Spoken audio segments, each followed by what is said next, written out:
This is the specimen of cerebellum. It is the second largest part of the brain and largest part of the hind brain. It lies in the posterior cranial fossa, posterior to the medulla and the pons. From the pons and the medulla, it is separated by the cavity known as the fourth ventricle. This is the cavity of the fourth ventricle. It is separated, the cerebellum is separated from the cerebrum by the tentorium cerebri, which separates it from the cerebral hemispheres. It weighs about 150 grams and its surface bears several fissures and folia. These are the fissures and these elevations are the folia. Now, its features. It has three parts. It has two surfaces, it has three fissures, and it has two notches. Now, first the three parts. It has the two cerebellar hemispheres, two lateral cerebellar hemispheres, and vermis. Vermis has two parts, superior vermis and the inferior vermis. Two cerebral hemispheres are superiorly continuous. This vermis superiorly, it is just like a ridge which unites the two cerebral hemispheres.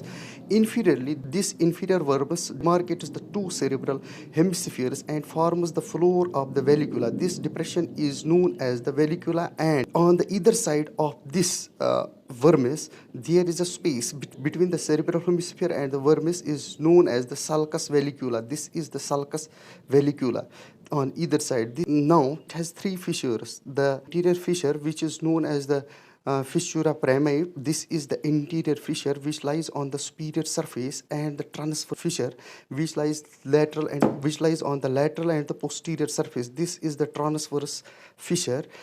It separates the superior surface from the inferior surface. This is the superior surface and this is the inferior surface.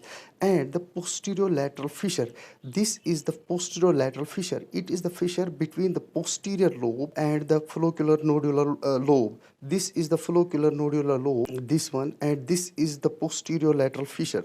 And this is the posterolateral fissure. It separates the follicular nodular lobe from the posterior lobe. Now the divisions of the vermis or lobes of the vermis, anterior part, anterior to the fissura primae, it has been divided into the lingula, which doesn't possess any lateral extension. Then the central lobule on the either side possesses an extension known as the ala, and the quadrangular lobe is the extension of the culmen.